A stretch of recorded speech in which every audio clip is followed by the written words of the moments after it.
Welcome to the podcast of Indigenous Student Resource Center of National Cheng Kung University, 原形必錄. This is a podcast in which we invite school members and the public to take a closer look at different issues of the Taiwanese indigenous community, such as history, culture, education, human rights, policies, and recent news. I'm the host today. I'm Malvin, and I'm a law student in National Cheng Kung University, and I'm also from the Tiahomai ethnic group of the Taiwanese indigenous community. And actually, this is our first English podcast. And if you don't understand English well, don't worry, we'll upload this video on YouTube later. And the reason why we have this kind of opportunity to have English podcast is because we have a special guest today, and she is also our host. Let's welcome German from Duverzegadan. Hello, everybody. 第二个第人们来这边木就干嘛是Duverzegadan。大家好，我是人们。Okay, thank you. It's really a pleasure to have Jaman here today. And besides two of us, we also have other two special guests here today. Let's welcome our guests from Taki Māori, Tiahomai, and Roa de Bubuke. Hey, hello everybody. Kia ora mihi ana kia koutou. I tēnei kura, I taki nei tēnei kaupapau I te wikanga, manaaki nei a mātou. Kia ora. Yeah, greetings and salutations, mihi nui ana kia koutou. Te mātaki taki mai nei, te whakarongo mai nei. Yeah, kia ora. Yay. So today's podcast we will talk about education, especially Indigenous culture education, and we'll cover school and family life, and also the concept of iwi. So would you like to start from which part of the three? Probably like your personal experience in family or school? Whatever you decide to choose, Chief. Okay, I will do this. Yeah. So Whatever how you about we do. just start from school? Okay. Like, is it possible for you to introduce yourself, like how your education system, like where did you go to primary school and college and university? Maku paratu Yeah. My name's Tiahomai. I'm Indigenous Māori to Aotearoa, New Zealand, and I come from, on my father's side, tribes from the north, Ngāpuhi, and tribes from central New Zealand, Rotorua, Aotearoa Ruhi, and on my mum's side, from Waikato, which is central as well, and Maniapoto. And so I grew up in the city, but for my parents, they always made it was always important for us to go back to your village, make the connection strong. So all my schooling was done in the city setting. So all my family go to the city to find, with the urban shift, to find work. My grandparents, my parents, but myself and my generation, I was lucky. So at daycare, I went to a full immersion Indigenous, we call it Kohanga Reo, which is an Indigenous daycare. Yeah. So it's all in the language, all customs, meaning to Māori. So that was my schooling as a baby. And then come out of that, so that's 1 to 5 in Kohanga Reo, and then I moved to Kuraakonga, which is another total immersion Indigenous speaking school. So I was really blessed. I was really blessed to grow up with the language and the customs and the ceremonies. It changed when I went to secondary school, to high school, college, mainstream school. Went to a mainstream school, and it was different. It was a different worldview, very, very Western, right? Very Western. We had a similar to yours. We had a Indigenous Māori unit within the school. So that was our kind of our safe space to go to, And then, after that, I went on to Indigenous University. We have 2 back home. These are a few. But I went on to Te Wānanga o Aotearoa and Awanuiarangi. Well, my parents, all my mum and dad, they're all teachers and lecturers.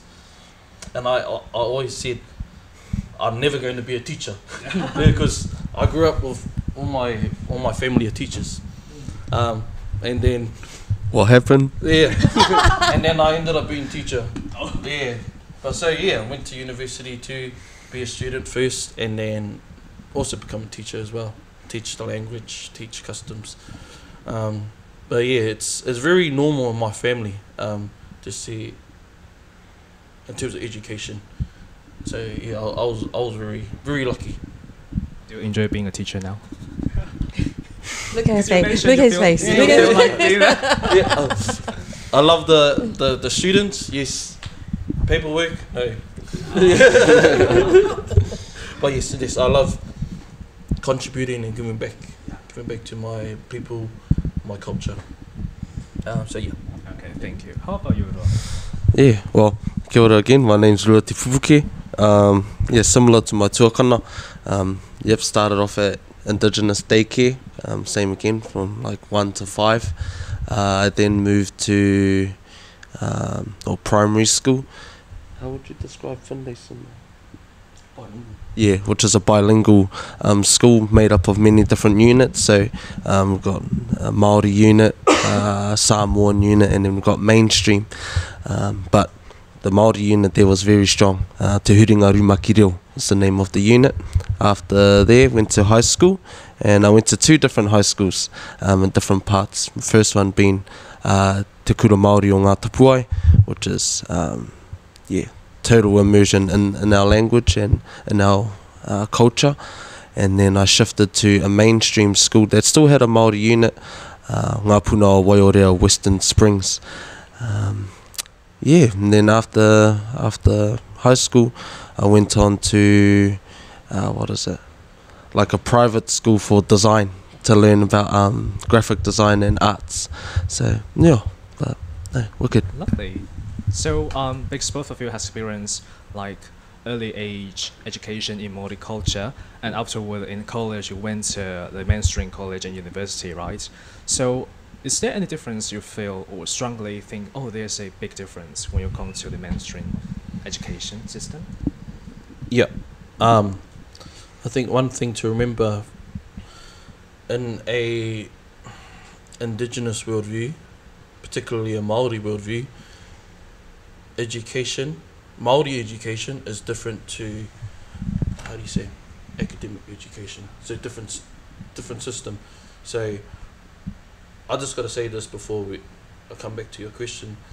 Māori worldview for education is the entire family, not just one person in education. And so what that looks like for us is going back to your village. And we see a lot of universities now, they run hand in hand in the village. So from a Māori lens, worldview, that's what education, and through that, first you need to know who you are, identity, where you come from, and your connection. So when you go to mainstream,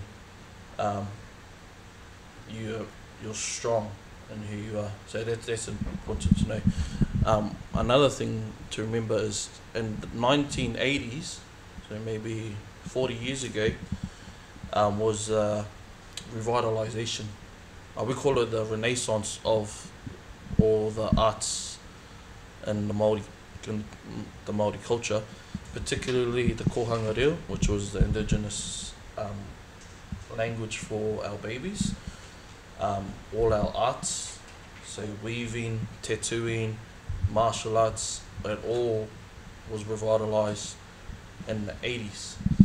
And it started in the garage of grandma and grandpa. It started in the garage and it grew from there. So it's important to acknowledge at that time, no funding, no money, no resources. Just do it. Just do it.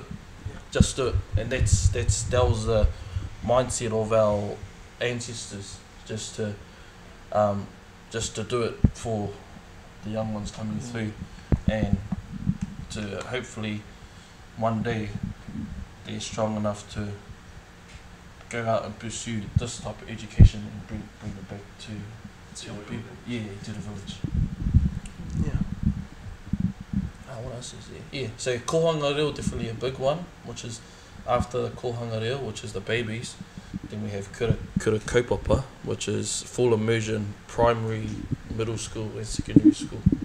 So kohanga, babies, kura kaupapa, middle school, primary and middle school. That's 5 to 10, 11, 12. And then move on to high school, kura kaupapa as well. And that's all run by, like I said, from a Māori worldview. It's not just teacher and student. It's teacher, student, family, auntie, uncle. The entire village is involved in the raising. There's a saying: it takes a village to raise a child. So it's not like the mainstream one, like we have a teacher on stage and lots of students. It's like one baby, one youngest here, and all the village, all the people come to educate and help him or her to grow up like a Māori. Yeah. So that's like a legal now? That's like Maori's educational system now in New Zealand? Or that's kind of like how you raise a kid and then you work with the community and the family? Yeah, that's Okay. exactly that. It's kind of how we raise. Probably, maybe now it's starting to be recognised and acknowledged. But I guess for Māori, we know that works because we know our people. So we've got to do what works for our people. But not everyone is doing this.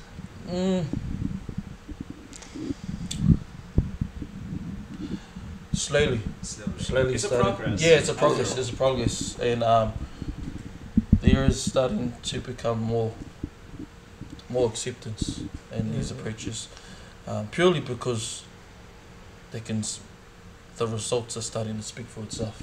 Yeah.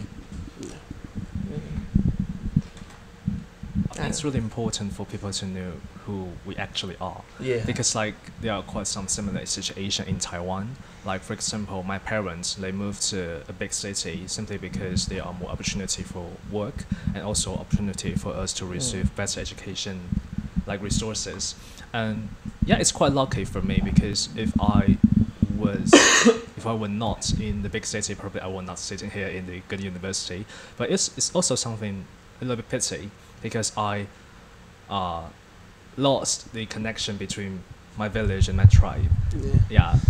And I guess that's what our people try to ensure was that, yep, though we live in the city or grew up in the city, they tried their best and best of efforts to make sure we go home to our villages too, still learn and grow in the ways of home so we know who we are.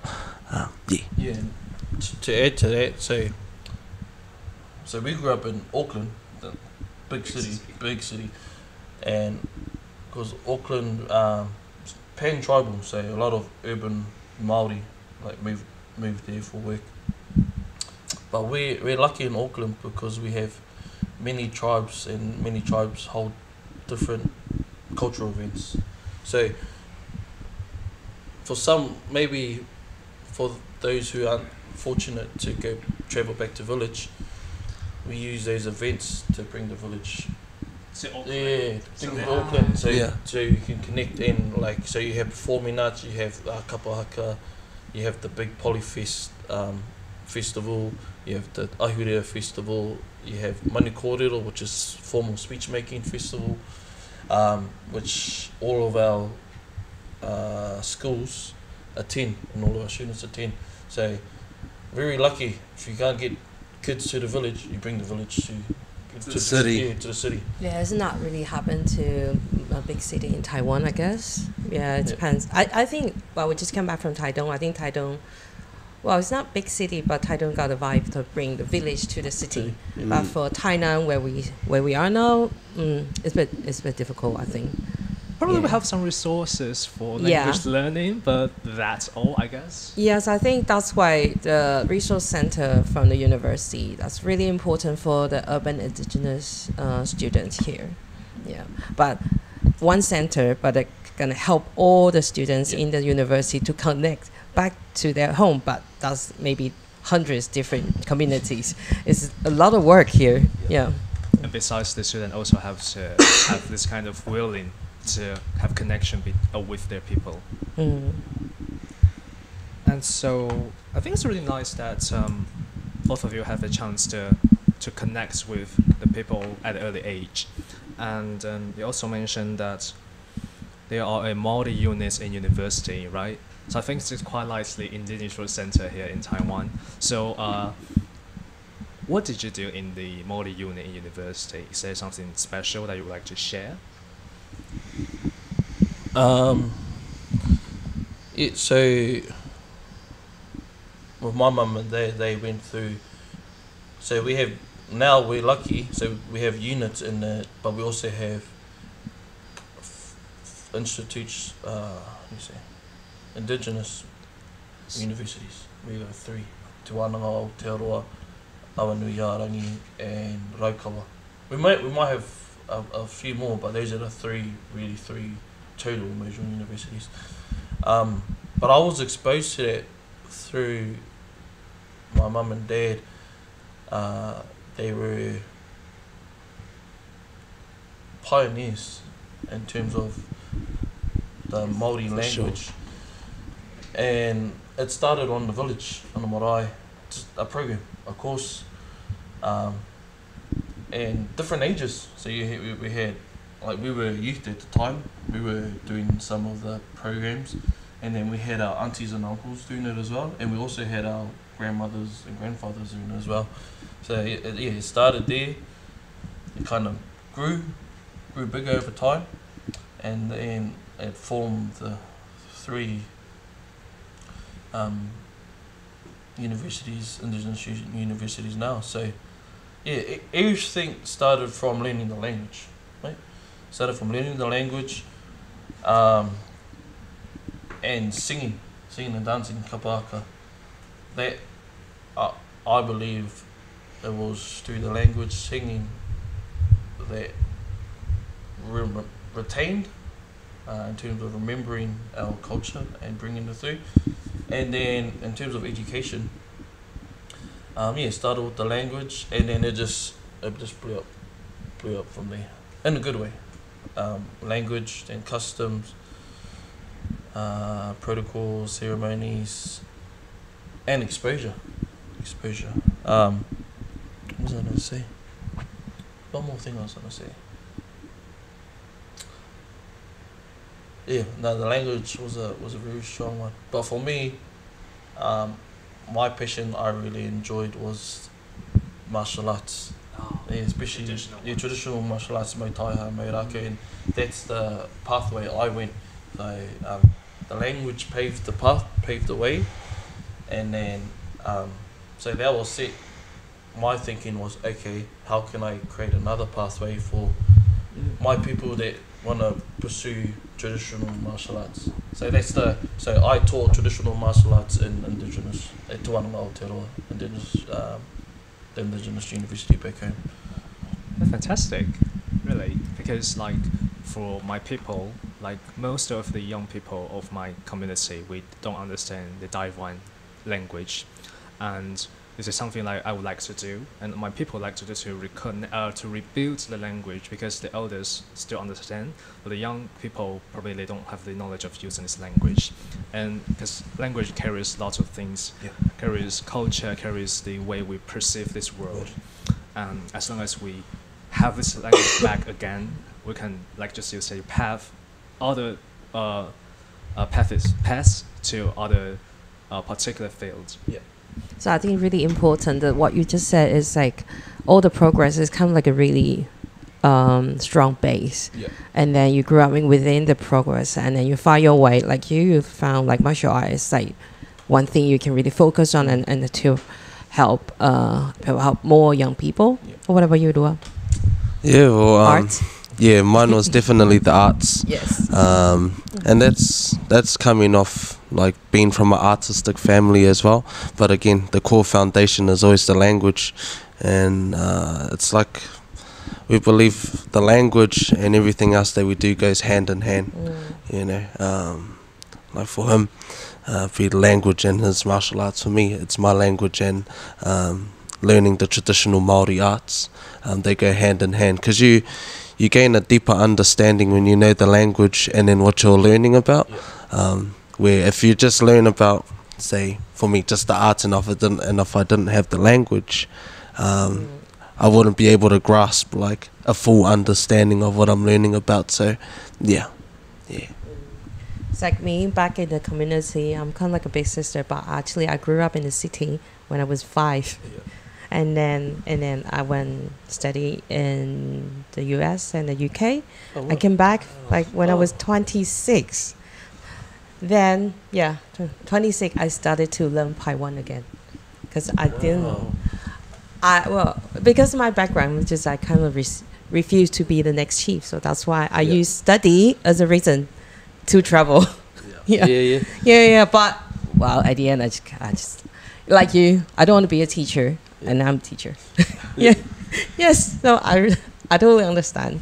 So now as I'm 26, when I was 26, I try to use my chief background family, and to organize some cultural events, but actually also helping me. Yeah, I'll just organize it, but actually one of it learning it with the young people from if they study in other city and come back, and then we form a team. That we have a reason to go back. We have a partners, good friends there. Because when I back to my community when I was 26, all my like kindergarten friends, they look at me like they want to talk to me, but we both shy. Yeah, and I don't want other young people like me, so I set up this kind of like youth action, doing events, and then we become friends first, and then we are strong, and then we can go back to the community.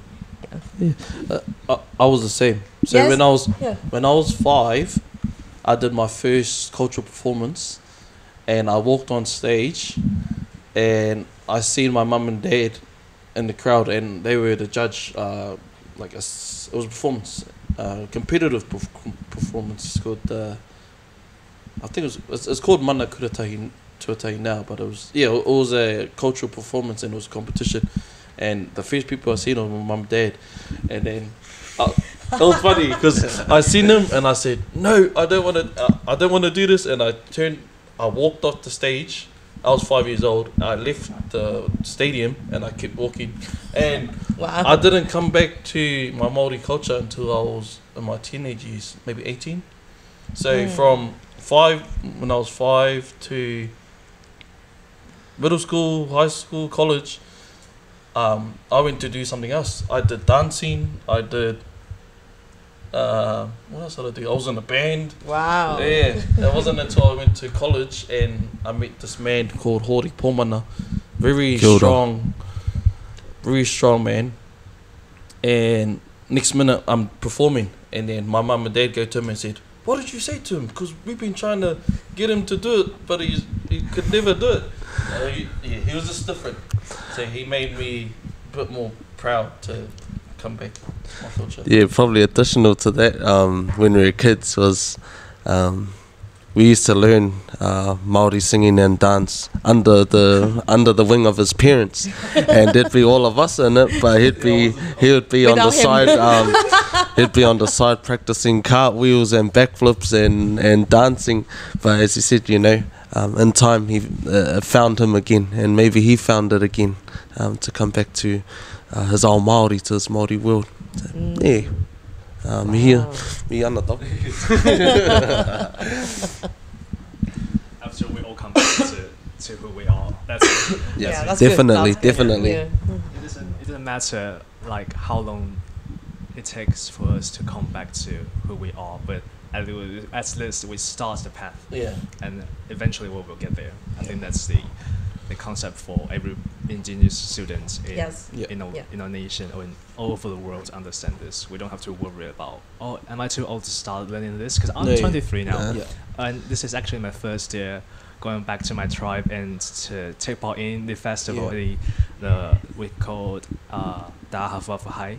It's a annual festival in my village. So yeah, never too late, right? Yeah, no. Never too late. Never too Yeah. late. But it's very scary.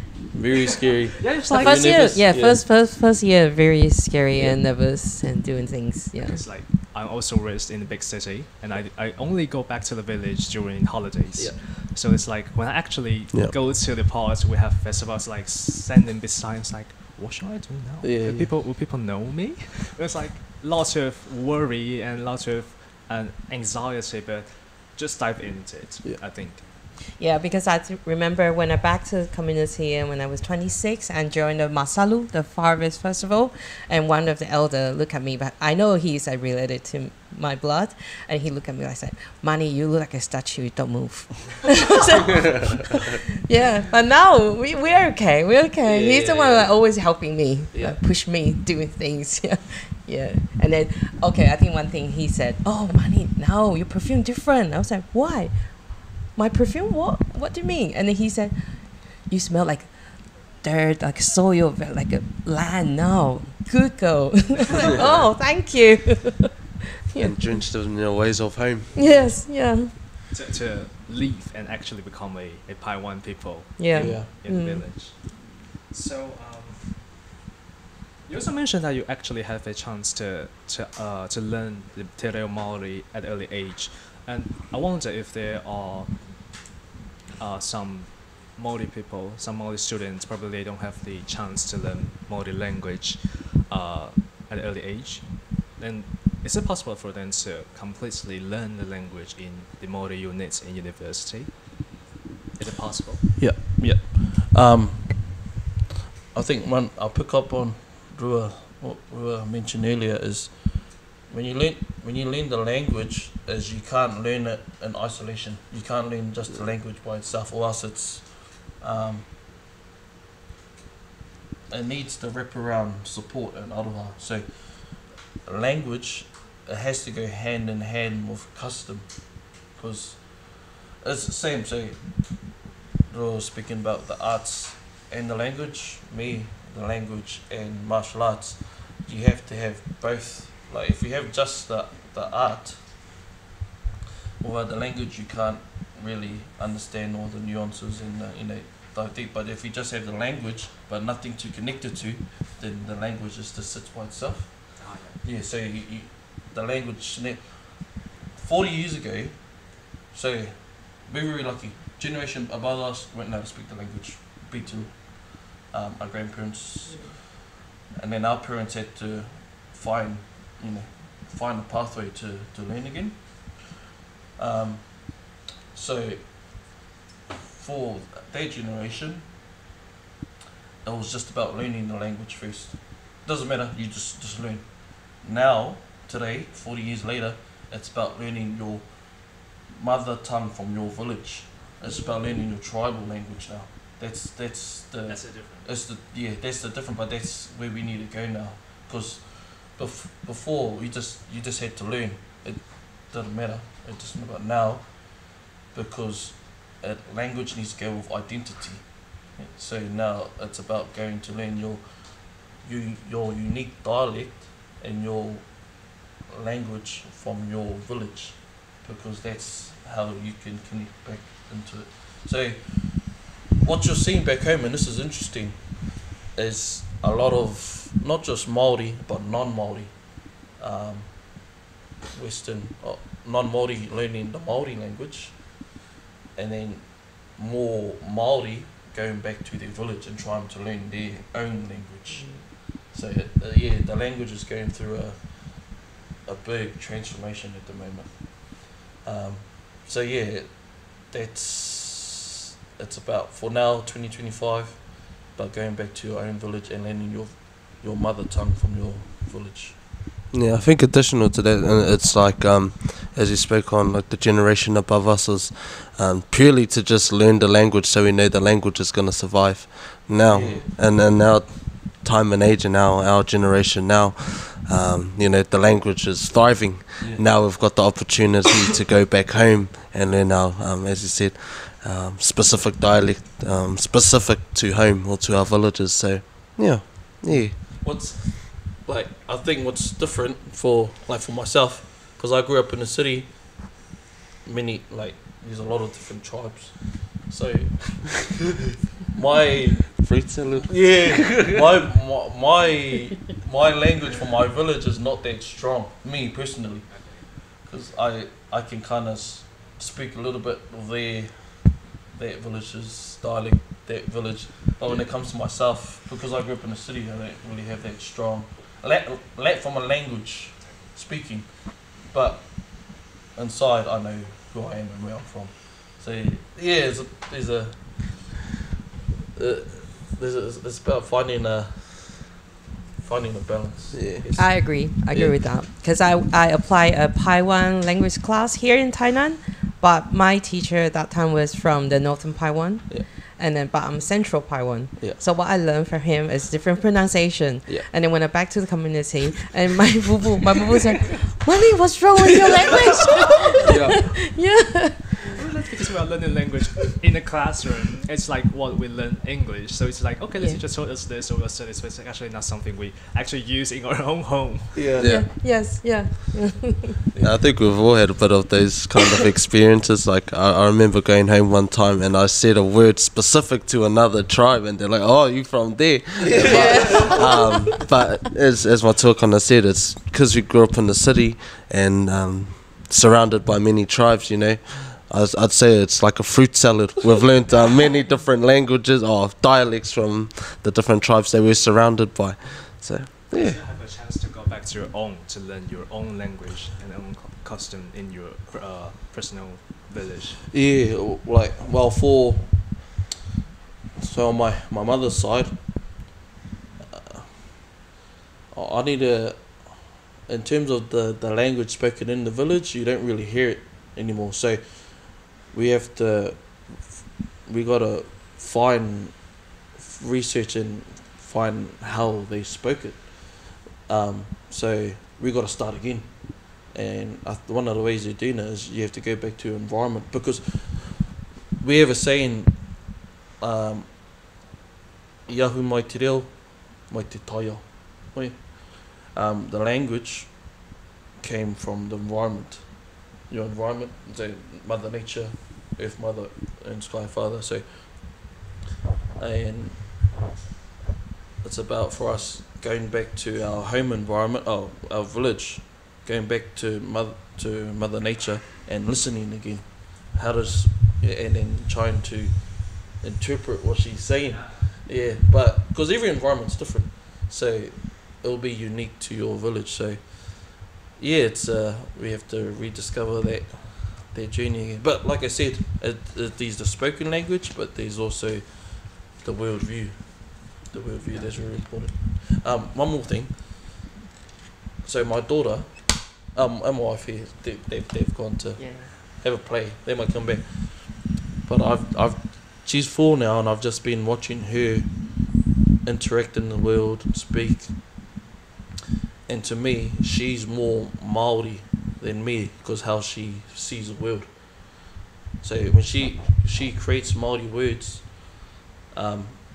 for example, we went to the park to play, and we were on the swing, and the words that she used to describe the swing was push, fly. And she put those 2 words together, and she says, "Papa, push, fly." Or fly, push. And to me, that's a sign that not just the language, but how do you say? How they perceive this world. How to perceive the world. Yeah. The Māori consciousness is starting. The Indigenous consciousness is starting to really thrive and take shape. So I'm excited to see what's to come, because we were a result of colonization, because we grew up in the city. So to see Māori and the language from my daughter in a natural and pure state, untainted, that makes me feel really, warm and excited. Special feeling. Yeah, special. Yeah, very excited for my daughter's generation and to come. Because you just mentioned, like, for example, like your parent or grandparents, they just learn the language, and in your generation, you learn it from like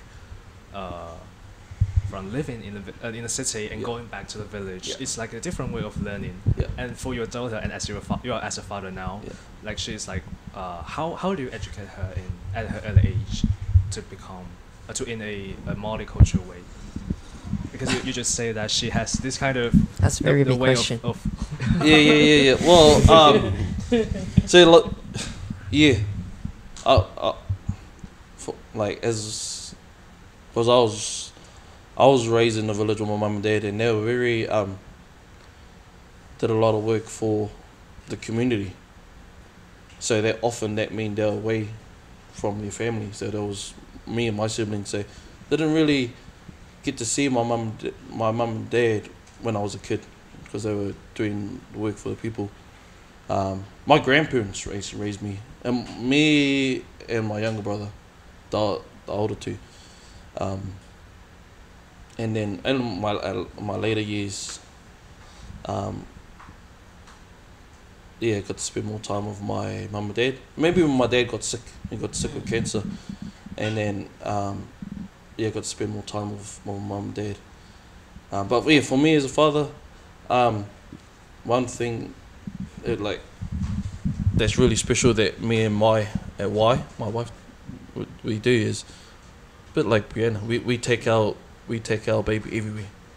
So when we come to work, she comes to work. Yes. Yeah. She also goes to daycare, Kohanga, when mum and dad need a break. That's very important. Yeah. Yeah, but we want it to be normal for her to come to these things, and we want others to see that it's normal to bring your child, because for me, I didn't get that much time with my dad, so I want my daughter to still have time with me.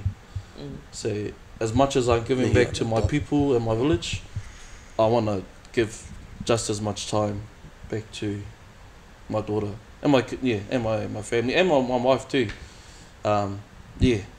So we go everywhere together. So where I go, you always see my daughter running around, breaking things or being loud. That's why Daniel and we had to go take her. So she might come in soon and make a big noise. But for me, that's about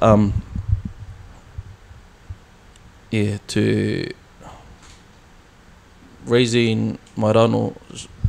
I want her to be around her parents all the time, and us to be just as present in her life, and to see this as a normal thing, not as a work or responsibility. It is a responsibility, but so more family time. You say more family time. More family time, I think because back in Taiwan, I didn't really grow up in the community, because in Taiwan we have like a family care system. Yeah, it's like we can, like me, sometimes I stay with my cousins maybe just for a week. Yeah, just say my uncle. I know my uncles, my auntie would take care of me. Everyone knows, so everyone is say, we do lots of this kind of like family care system. So that's how I get from you guys. Actually, I can just give you Brianna. No matter what, if you want it or not. Well, but I can see so this big trip. Our like international family, we take care of 2 babies, like one Manano, my one Brianna together. That's also what I want for my own my daughter. Yeah, it's like see it like a normal, not like a work. Yeah. And yes, otherwise you will like me. One time I just worried. I want her. If she like me, said, "Mommy, I'm gonna go study in UK," and then I want her to be with parents, and then the life that her parents will like to do. And then, get close to the family. Come back. Takes a village to raise a child. Sometimes not just village blood to genealogy. Village as in family. international Extended. family. Yeah, everyone plays a role to contribute to the raising of the child. Yeah, like the best way I can put it like that into use is, yeah, we're not immediate family, Yeah, but I see him like my brother, like a real life brother, because we've been raised together, and because his parents and again his whole family helped raise me. So it's like that. Yeah, they were not blood related. If we go back farther enough, Yeah. though, in our ancestry, of course we know we are. But yeah, you know, again, takes a village to raise a child, and yeah, Yeah. blood or not. yeah. Sorry, I think I think we go like this on the. I think we It's answered all the alright. It questions. happens. It happens. A nice chat. Chat, yeah. It's like thinking about how should we. Okay, we're done. That was fantastic, really, because I often think about, like, when I go back to the festival this year, and I shockingly knowing that my grandfather knows lots of things, and she's my relative, and she is my grandmother's brother's wife. I don't know how to say that in English. It's a little bit far, Yeah. but it's still our Grand-auntie. relative. Maybe grand-auntie. Family. She's Family. like the one who learns lots of handcrafts and a traditional art, and I was like, oh, it's the first time that, oh, she is my relative and she knows lots of this. And my grandparents, they actually have those kind of knowledge, but they somehow don't recognize as something unique and to be preserved. And I think it's like, oh, it's really nice. Of course, growing up in the city and growing up in tribe, they both have their own advantages and disadvantages. But I mean, for my cousins who was raised up in the village, and are going back to the festival, and I totally understand how to sing the songs in the festival. I was in shock because I understand nothing about the language, but it's like it's a natural environment for them to have this thing and pick up naturally and Yeah. understand the language and understand how they actually live as the people there in the village, in the community. Yeah, our grandparents. I think we got to remember is our grandparents. They seen a lot, and because they're getting older now, I think what we need to do as Indigenous people is we need to get around them more, and